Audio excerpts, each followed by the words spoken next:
Welcome to our Take Care panel. Good morning, good afternoon, good evening, depending on where you are in the world and when you're watching this. We're so happy you're here. 2020 has been a real doozy, from a global pandemic to the racial, political, and economic upheavals that we have seen, to adjusting to remote work life for so many of us. A big kerfuffle this year. And this is especially true for social marketers who have their own unique set of challenges, from always having to be on to dealing with many different requests from within an organization, to you name it. I think that a lot of the struggles we all face are especially felt by our social media marketer community, which we've heard from you in our Facebook groups and in our social conversations. So when the going gets tough, I think we often want to work harder, we want to stay busier, we want to get it all done, we want to check things off the to-do list, when in fact, the most important thing you can do in these tough moments is to prioritize your wellness, making that space for yourself so you can come back refreshed and ready to take on whatever this ever-evolving world throws at you. So as we close out 2020 and turn to 2021, we want to bring together three experts, three boots on the ground folks who are Sprout customers and know the struggle all too well, to share their experiences, their tips, their tricks on how they've dealt with this year, what they're hoping to do and work into the routine in 2021. And hopefully everyone can benefit from what they've learned the hard way. So with that, I'm just going to quickly introduce myself. I lead customer marketing growth here at Sprout. So our webinars, our big digital events, those are all in my wheelhouse, and so excited to have with us today Alexa, Alexis, and Raven. And I'm just going to let the ladies introduce themselves, and we'll start with Alexa and go across the slide here. Hi, everyone. I am Alexa Heinrich. I'm the social media manager for St. Petersburg College in Florida, where I oversee the college's many social media entities, and I'm a huge fan of Sprout Social. All right. Hi, everyone. My name is Alexis Jackson. I am a social media associate at Stitch Fix, where I am overseeing our YouTube and TikTok channels and all of our video content. And like Alexa said, huge fan of Sprout Social and all that you guys do. Hey everyone, my name is Raven Gill. I am a social media manager at Communicators Group in Keene, New Hampshire. We are a full service agency, and I started the social media department here about nearly 3 years ago now. And I will just go on for the record and also echo that Sprout Social is amazing. Wouldn't be able to do my job without you guys. So thank you for all you do. Thank you all for being here. These also happen to all be always on finalists from our big award program. So congrats on your finalist wins. And I think we're going to start here with just a pretty broad question to kick it off. And Alexa, we can start with you. What's been your biggest challenge when it comes to work-life balance in 2020? A loaded question, but would love to hear your thoughts here. I would definitely say that just having boundaries has been, it was a really big struggle, especially when the pandemic started, because suddenly it wasn't me getting up and driving to the office and starting my workday. It was me getting up and migrating 10 feet to my desk and working. And it was just really strange, because how do you end the workday? You walk away from your bedroom, you walk away from your home office. It's been really hard to define those hard stops in my life. I've gotten a lot better at it, but that was definitely a huge thing in the beginning, where I was working like 10, 12-hour days because I just didn't know when to stop. Mm-hmm. Yeah, Alexis, curious on your thoughts here. Yeah, I would have to agree with Alexa. Mine is really similar. It's really hard to separate your personal life and your work life when you're working in your personal space. And I think for me, I'm kind of an obsessive email and social media checker. So it just is all day long. I'm checking. It's like the first thing I look at when I wake up, the last thing I look at when I go to bed. I wake up in the middle of the night and I'm checking Twitter. And so I think just being able to separate everything and create space for myself where I don't have to worry about work has been kind of the hardest part for me. Raven, let's close it out with you. Well, I'm going to disagree with them. Notifications coming in at all hours of the day has definitely been the biggest struggle because you have to check them. You have to make sure that nothing is a 911 that's coming in that needs to be dealt with right away.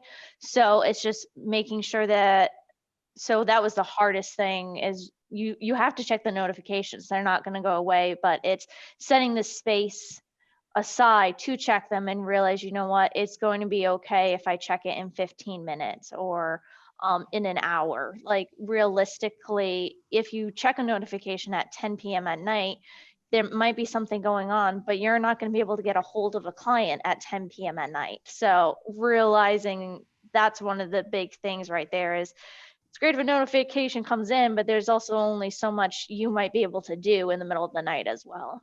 Mm-hmm. So what is part of that prioritization and being able to kind of mentally check yourself and say, this can wait until tomorrow morning. This kind of thing is more of an urgent situation. Yeah. I really act as the filter for my clients. So the way that we have it set up at the agency here is that I actually go through all the notifications and then anything pressing I forward on to the clients. So I really act as the filter, as an additional filter for our clients so they don't have to be on social and they don't need to check social. So the best way I've learned to find that balance though is that at 5 o'clock, I shut the laptop. I actually even put down my phone. I set it aside. I make dinner for the family. And sometimes I help my sister make dinner for the family. And then what I do is I enjoy dinner with the family. So there's always like a good 2-3 hours in the early evenings where I do give myself that mental break from work. I'm not looking at the laptop. I'm not checking my phone. And then I always try to check it around 8 o'clock just to make sure that there is nothing that came in during the evening. It gives me enough time to get a hold of clients, but this way I'm not trying to call a client at 10 p.m. at night right before I go to bed. And then that's better for my own mental health, not checking notifications right as I'm trying to go to sleep. Yeah. And so with that, what's the best advice you've been given on work-life balance and taking care of yourself in this time? I am a huge fan of the auto responses that you can set up through Facebook.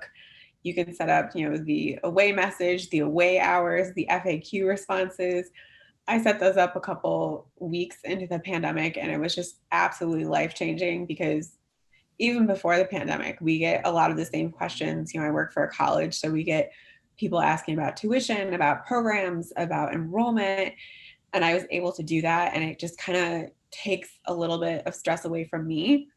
But then I think some of the best advice I got from my own supervisor, who is super pro take your mental health days, besides take your mental health days, was the fact that she's like, should you be answering a question at 11 o'clock at night? Are you in the right mental mind frame to help someone at 11 o'clock at night? And that just kind of blew my mind because I'm like, I'm probably not. I'm probably half awake and should, set that time away from myself.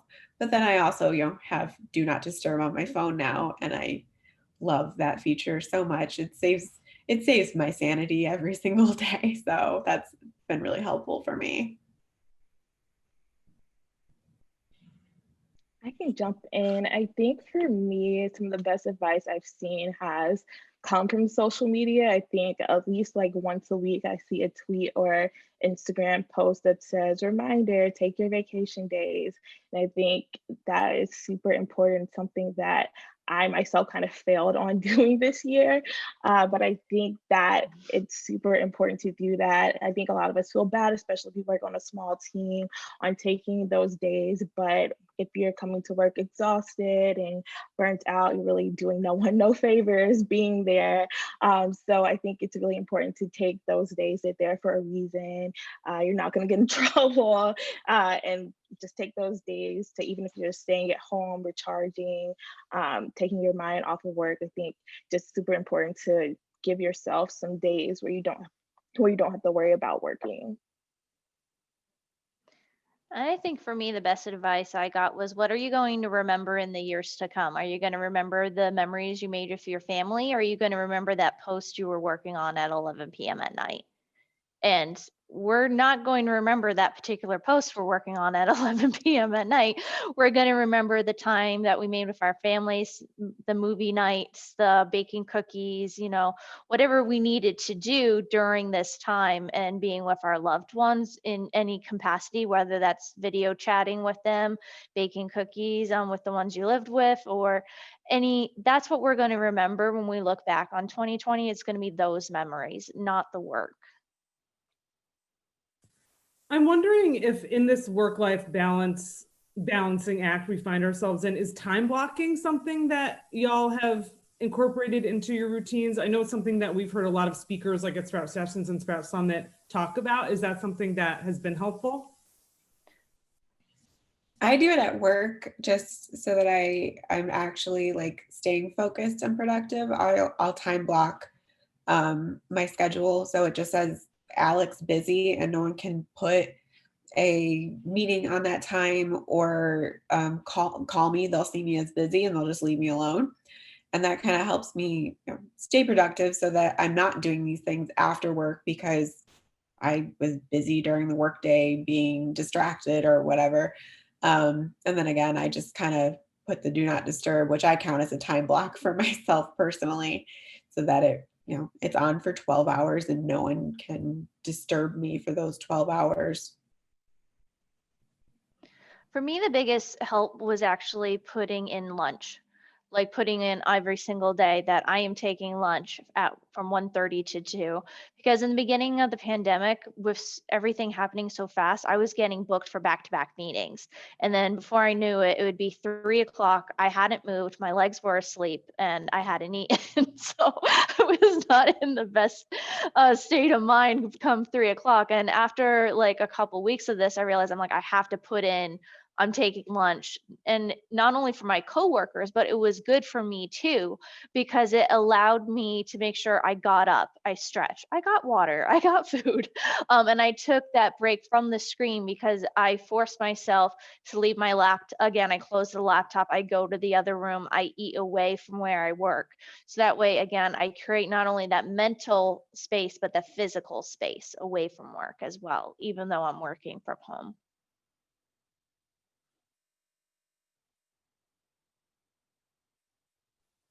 Sorry, I didn't realize I was muted. But for me, I use time blocking really. I really incorporated it in my schedule this past month because I was furloughed. And so my entire time was dedicated to my job search. And so kind of the first week of my job search, I spent like the entire time, applying for jobs, going on interviews, doing take home assignments.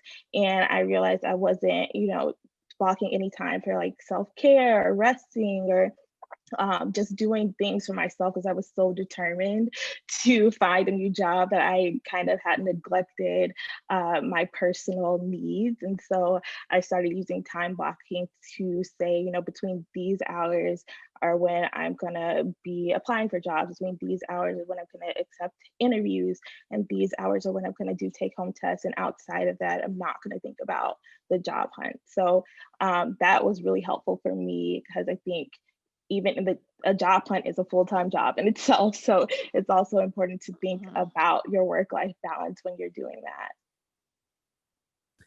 And I love that too, because I think that is an experience that so many social media marketers have had, is being furloughed, is having their hours cut if they're a contractor or if they're an agency. And so I think that's equally important no matter what position you find Mhm. yourself in. So how do you manage, and I think you've all spoken to this in a few different ways, but want to hear any other tips and tricks y'all have around how do you manage the transition between working on social and then that leisure time? So for Raven, you mentioned, for me, it's like I have dinner with my family, I spend this time with my family, and then if I need to go on and see how things are doing, I will. But I really prioritize that. What are some other ways y'all have been managing that transition? For me, it's a little bit easier just because immediately after I get done with work, it is dinner, kind of like what Raven said. But then after dinner, I go and exercise, which is helpful in two parts because it keeps me away from my phone and my computer a little bit longer. But it's also really good for me as a de-stressor just to kind of work off some of the stress of the day from work or whatever I had to deal with that day. So which is amazing because before the pandemic, I wasn't really going to the gym or exercising. It was kind of like, yeah, I'll get to it. And now it's like vital to me maintaining that mental wellness as well as physical wellness during the pandemic. So working out has been so helpful for me, which is just surprising because I'm kind of a predominantly lazy person. Um, for me, it was honestly really hard because I was working at magazines and so many of my personal interests overlapped my professional uh, responsibilities for the past 3 years. So whenever there was award shows, I couldn't watch for fun. It had to be for work. Or whenever a celebrity would die, I couldn't join in the collective grieving because I had to, write tweets or do follow-up things. So for me, it was really hard, but I think one of the things that I did was to really be off during my time off. I think initially during my time off when I started, if I'd seen something interesting, I would always, jump on Slack or send it to someone. But I realized that like that would consume my entire life 24/7 if I was constantly being a part of, pop culture, but also connecting it to my job. So I think for me, it was really just disconnecting during the times that I had to disconnect and actually enjoying being on social and enjoying pop culture and enjoying entertainment when I wasn't at work. For me, I'm very lucky in the fact that none of my clients have a Pinterest account. So I'm allowed to hop over to Pinterest and enjoy no notifications whenever I want. So I'm very lucky in that aspect. But also for me, I've actually really gotten more involved on Twitter this year. Ever since the May Digital Summit, I found marketing Twitter, and I'm a huge fan and love everyone on there. And that's how I met actually some of these lovely ladies on the panel, is through marketing Twitter. But the nice thing is the way that Twitter is set up is when you're on your personal account, you don't get any work notifications. So I can actually enjoy being on Twitter and not have something come in on like Facebook and LinkedIn where everything's connected. And even on Instagram, they're not necessarily connected, but you still get that annoying little red light up there that's telling you there's something that needs to be like checked, another notification on another profile. So you can't really, I feel like, truly disconnect on Instagram because you still have something blinking at you. So that's how I've been enjoying my time on social, even though I work on social, is Pinterest and my personal Twitter has honestly given me that break so I can enjoy social media again without necessarily working at the same time. I think another thing that I did early on in the pandemic was you can have a TweetDeck as like the actual app on your computer, or you can just use it on the web browser. I have two TweetDecks. They're separated out. So one is my personal TweetDeck that lives within my laptop, and one is the web browser version for work. So that because originally it was one giant TweetDeck, and it was, oh gosh, it was a lot. So now I have two TweetDecks, and they are split so that I can have one for my personal life where I try not to think about work or talk about work. I talk about my personal projects, and that was really helpful, was just giving myself two TweetDecks to separate my lives a little bit, and that's worked out really well.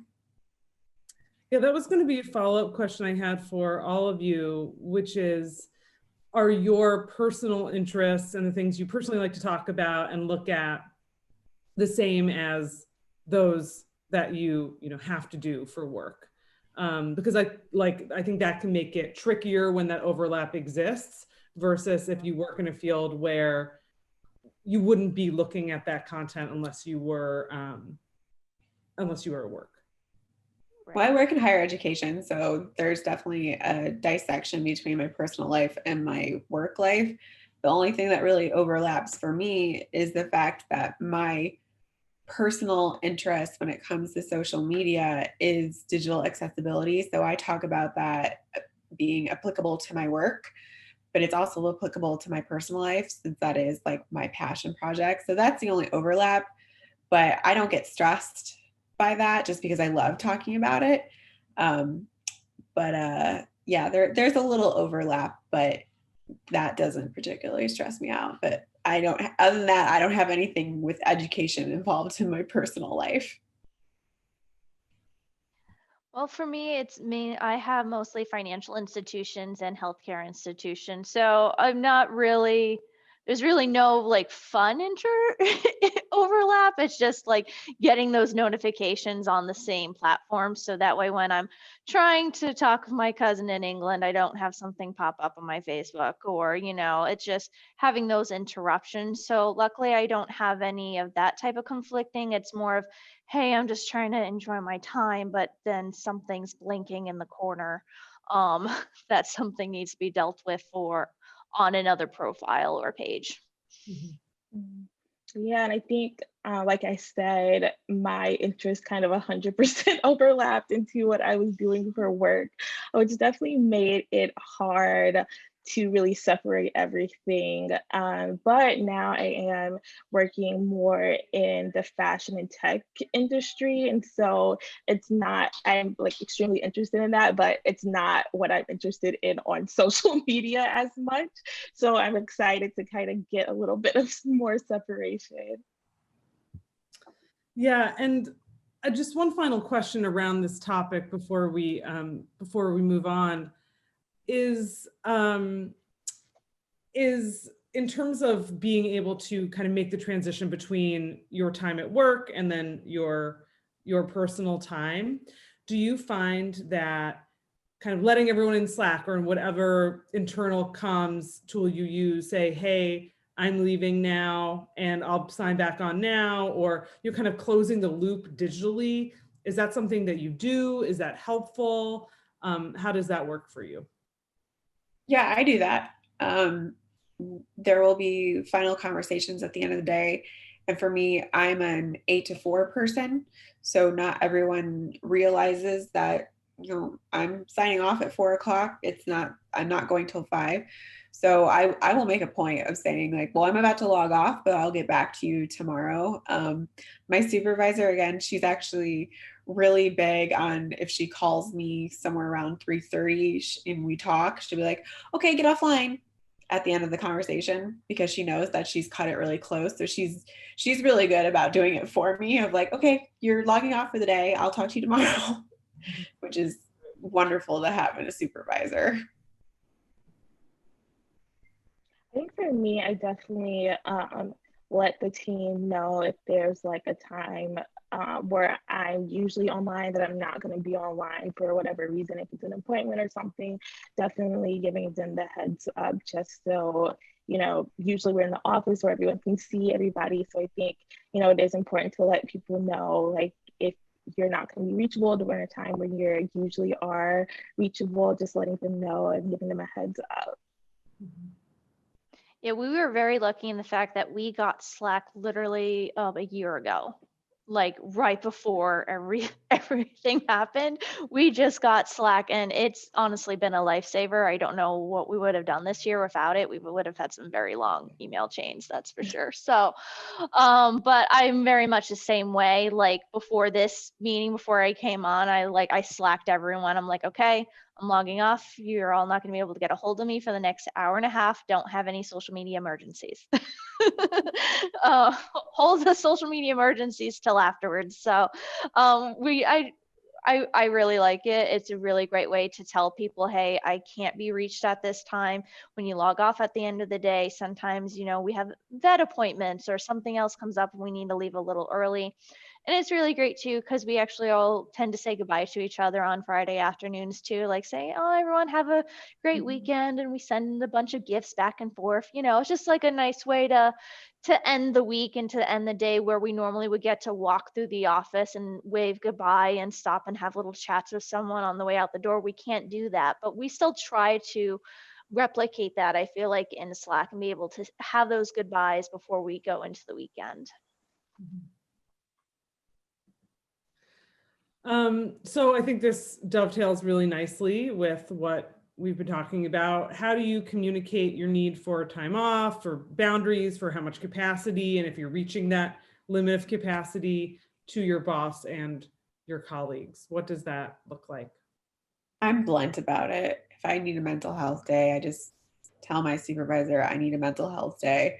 And again, as I've said a couple times, my team is very respectful of each other's time, and we're very in tune with each other to the point where we know when someone needs a mental health day and they might not be admitting that they need one, which was me early on in the pandemic. We got about a month in and I was just really feeling it. It was just, weeks of nonstop. And my supervisor and our executive director both kind of made a point of saying, we think that you need to take a couple mental health days. You've really been putting in extra hours to make sure everyone's taken care of, that all the right communications have gone out, that students are attended to. So you should take some mental health days. And everyone always kind of reminds each other of, like, if you haven't taken vacation in a while, please take your vacation time. But yeah, so we're pretty blunt on our team about, I'm taking a mental health day or I'm scheduling time off because I need it, which is nice. Awesome.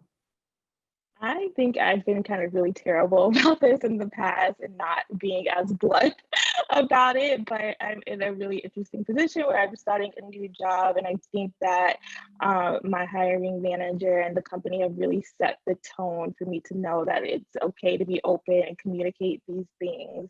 Like, for example, I was starting the week right after the election, and my manager had reached out to me and said, do you need any extra days? I know it's a really tough time in America.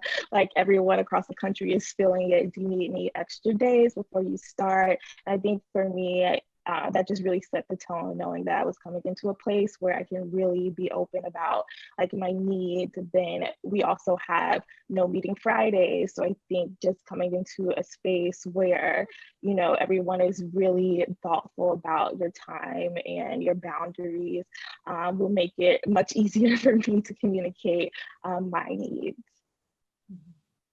And that's great advice for leadership, like anyone in a leadership position who's watching this, too, of creating those rituals. Like at Sprout, we have Focus Day Wednesdays. So very similar to your Meeting Free Fridays, where you're really not supposed to book a meeting unless it's like a deep dive into a topic where you need to be in a room with people. But even that is discouraged. So I think it's creating those rituals, it sounds like, and also making sure that you acknowledge the larger zeitgeist of what's happening and not pretend it's not happening, because that's not helpful, and it doesn't give employees the permission then to say, yeah, I do need a couple extra days. Yeah, we in the beginning for our agency in particular, because with, like I said, we focus on hospitals and financial institutions. So in the beginning, like obviously all the hospitals had a lot of messaging to go out, and all the banks, they were shutting their lobbies down. So there was just a lot we had to do in the beginning of the pandemic.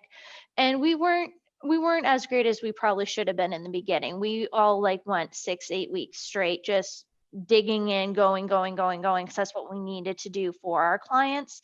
And then when we were finally able to come together as a team, my boss was like, okay, who has too much on their plate? Who has some room?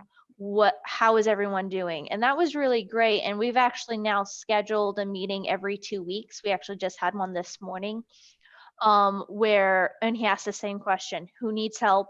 who has time, and it's just doing those check-ins. And it's nice that it's like every 2 weeks, because every week can seem like a little too often, but 2 weeks is like a good time for us. So, but it took some learning to figure out what that right balance was for us and the team. And for me personally, I had to go to our art directing team, because when I first took on this role, I was doing absolutely everything. I was writing copy. I was having the copywriters check it over, but I was still putting the first drafts together. I was creating all graphics, all videos for all social media clients across the board. We're up at 233 profiles across 10 clients. So I don't have that capacity anymore. So I really had to learn to ask the art directors for help, saying, I don't have time to create this graphic. Can you help me out? And that's something I really had to learn to do this year, just because I am very much of a people pleaser. I don't like bothering people. I don't want to hinder anyone and be in the way or anything like that. And part of that is just due to past jobs and needing to be everything. But I've really learned this year that I can ask and they're not going to get mad. So that's the thing that I think we all need to just remind ourselves, that it's okay to ask, and they're most likely not going to get mad. It's just getting around that own personal mental space, that it's okay to ask for help, and they're most likely more than willing to help, but they're not going to know you need help until you ask that question. I feel like that's a hallmark of so many people who work in social media, is being afraid to ask for help, but more of, I don't want to bother that person, because that's definitely part of like my personality complex is, well, I can do it, so let me just do it and it'll be done. I don't want to add to someone else's, but they're probably also thinking the same thing. So yeah, Yeah. that's everyone that works in social, I feel like. Right. Or sometimes, because I have so many conversations one-on-one directly with clients, it's like I come up with sometimes ideas that go beyond the social realm. So then it's like, then I have to go back to my account manager and be like, hey, I just created a new work for you guys. I need a table tent flyer and a pop-up stand. Sorry. So it's like learning that it's okay when you do have those conversations, that, we're all a team, and we'll get it done together. I think it can even lead to more respect for you, actually, because I think this is something we often see social media marketers struggle with, is even when you're trying to get resources for getting another team member, or bringing on like a more in-depth analytics solution, or something that essentially costs more money. I think sometimes that falls into this category of not wanting to ask too much, like not wanting to push the issue, wanting to just do what needs to get done with what you have. And I think that sometimes when you can bring the data, or like, here's what we could do if we had this, and here's kind of a plan I've put together and how I've thought this out, to leadership, it can actually like work for you in your career, because it shows that you've taken the time to be strategic in that way. Definitely. Cool. So what has worked for you? You've all mentioned a few things you've tried and been doing, but what are some specific tips? What do you want to double down on in 2021 when it comes to balancing, your wellness with your work? I'm going to go ahead and quote one of my favorite people at Sprout Social, which is Alicia, and just say big boundary energy. I want to bring that into 2021 with me. I've gotten a lot better about drawing those hard lines, about saying no to things that I don't really need to take on, and just learning to enjoy life offline, which is such a novel thing for me, because when I worked in Chicago, I made work my main personality aspect. I made it my purpose. And it's taken a lot of unlearning for me to realize that I am a completely separate person from my work, and I have interests outside of my work. So I'm hoping that I carry that into 2021. Yeah, I will have to definitely agree with that, and about not making work your everything and enjoying life offline. Being furloughed really taught me that you can't you can't make your work everything. So for me, it's really been connecting with my family and friends a lot more, even though we are separated because of the pandemic and not being able to see each other physically as much as we like to. But for me, I've been calling my parents every day and scheduling regular house party, the app house party video meetings with my friends, or having we had like a weekly book or monthly book club. And so just really being able to connect with people around me in new and different ways has definitely been a lifesaver during this, and I definitely want to double down on that and do it even more in 2021. Something that has worked for me that I haven't had a chance to bring up yet is I'm very fortunate in the fact that I have a beautiful fenced-in backyard to work in. So for me, it was very lovely this summer actually being able to work in the backyard. The dogs got to run around, they got to be in the sun. I got to listen to birds chirping while I was working, and it was a very nice, calming atmosphere to work in during such a crazy time. And I think sometimes that's a lot of things we see. Well, what podcasts are you listening to? What music are you listening to? What are you listening to keep up with the current events while you work? And it's like sometimes that's almost putting too much pressure on ourselves. We're already trying to do our actual jobs, but then trying to stay on top of industry news at the same time. Sometimes the best thing you can do is just listen to the birds and listen to nature and just enjoy a more quiet. And I understand that's not ideal for everyone in Chicago at Sprout or wherever other big city you may be in, but trying to get outdoors as much as possible, going for a hike, take your dogs for a walk, getting in nature is something that has really worked for me and has helped my mental health a lot this year. And then something I want to double down on in 2021 is actually taking my vacation time. I also didn't take all my vacation time this year. Alexis, I think you said something earlier that you didn't use all of yours. I didn't either. I had to roll some over into this year. But I've been trying to be very mindful of when I'm starting to get to that point where I'm going to burn out, and realizing it's better for me to take one day somewhere along the line than get myself to a point where I actually, get so exhausted I'm out for a week. That's not going to put my team in the best position. That's not going to put me in the best position. It's much easier for the way we're set up for my coworker to take over for me for a day versus needing to take over for me for a week unexpectedly. So that's something I really am going to work on more in 2021 is taking my PTO. It's funny that you say that about the PTO, because I just had to do my professional review goals for the year. Mm-hmm. And I had to do a professional development one, and I was just kind of like, I don't know. Conferences aren't really a thing. I don't know what to put for this. And my supervisor point blank said, she's like, you could put mental wellness as a professional development goal. I was like, I don't understand. She's like, I want you to put down that you're going to take one day off at least every month. I was like, I can put that as a goal. She's like, yeah, you can put that. That's professional development because it's personal. It's development for you personally. So she's like, I count that. It's like, okay. So that was my professional development goal, was to take more time off. Yeah, that's a big conversation we're having here too, around take your PTO, like take your PTO.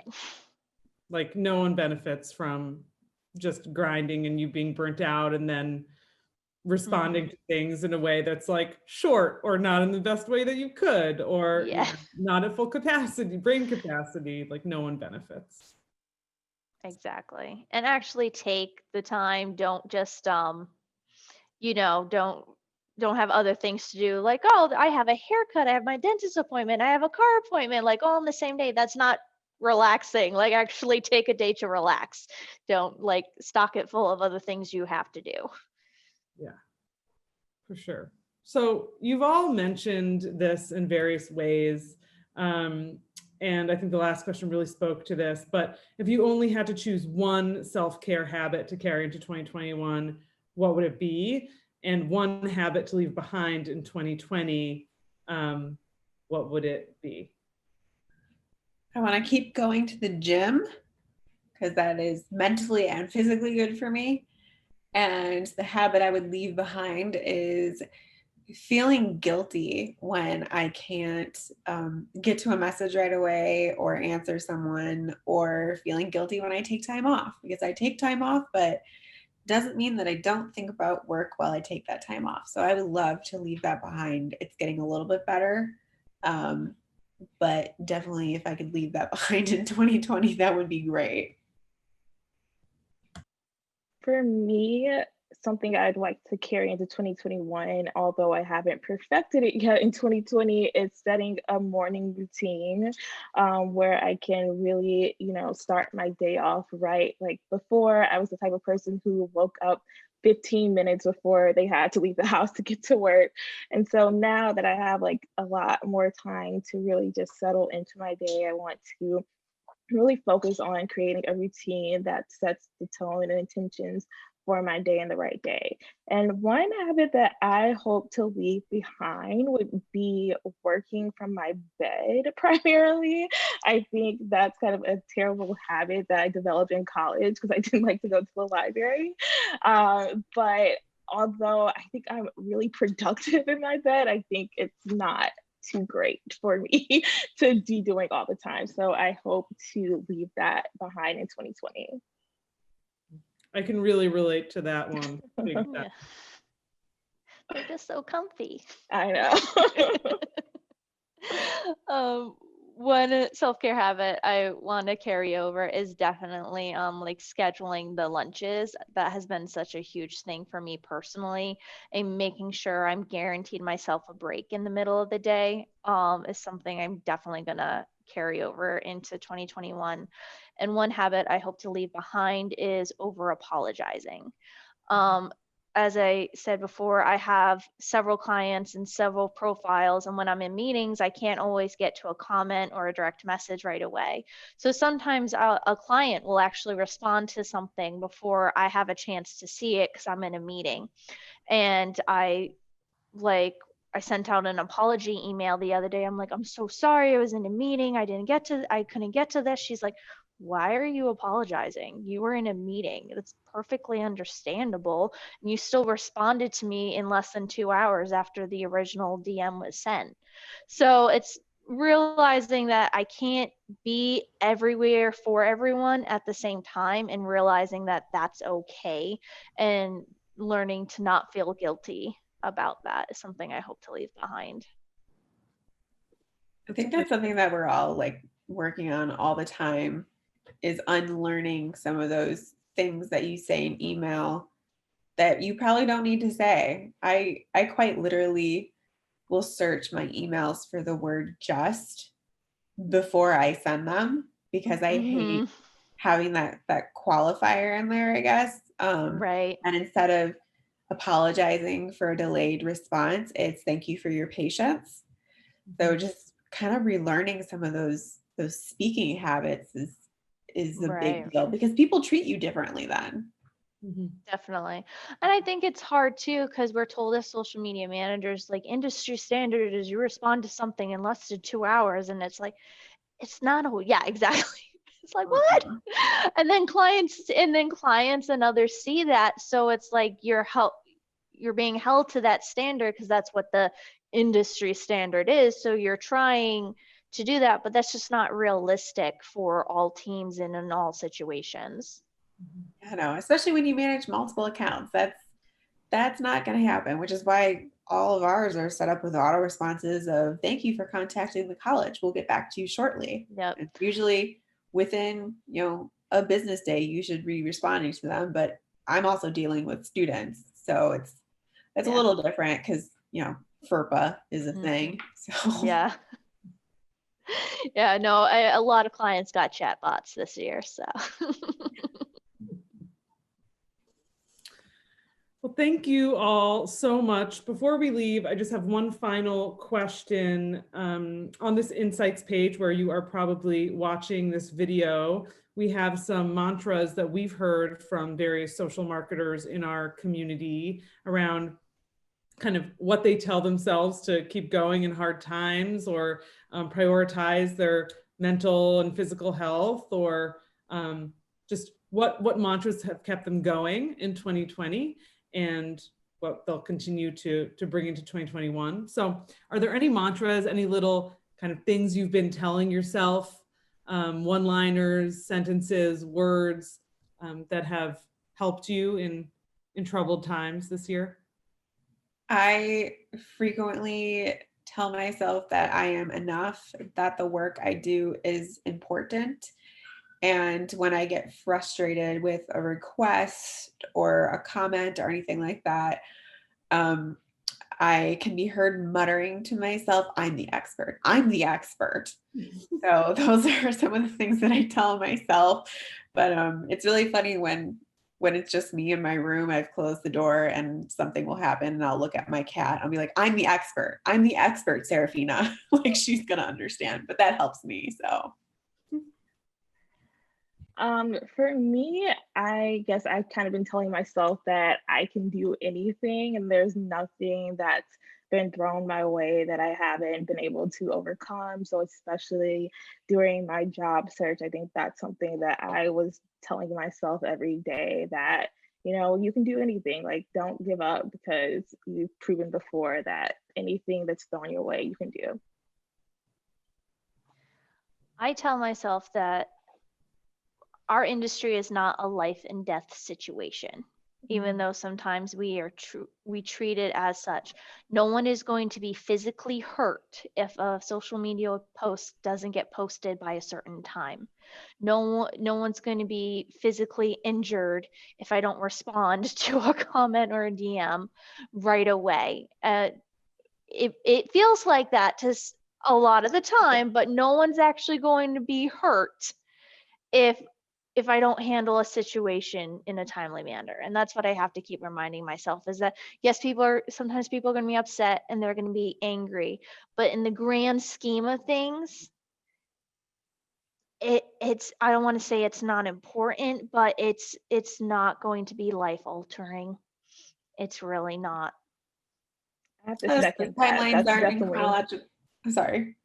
I'm just going to say I have to second that. That's something I've been telling myself for a long time. And I had a friend recently enter the industry, and she was just stressing herself out about everything, staying up late, waking up early, being on all the time. I had to tell her, look, you're not doing surgery here. Like, this is not the end of the world. Everything will be okay. Like, just ground yourself and remember, like, you do not have to work till 1 a.m. Like, no. Yeah. The best thing that I heard early on was someone in the higher ed social media group said, you are not the crisis and you are not the cure. And that really resonated with me, because I was just, grappling with the guilt of not being able to answer and help everyone early on in this pandemic. So that really stuck with me. But when it comes to, like, yeah, posting is not life or death. The feeds are not chronological anyway. So that's something for everyone to remember. The feeds are not chronological, so posting something right now is not going to do anything anyway. Exactly. Words to live by. Well, thank you so much, Raven and Alex and Alexis, and we really appreciate all your nuggets of wisdom here today. If you're watching this, you're seeing a lot of other resources on this page as our gift to you for a healthy and well rest of 2020 and 2021. And thank you for being a part of Team Sprout, and we'll see you next time. Thanks, everyone. Bye.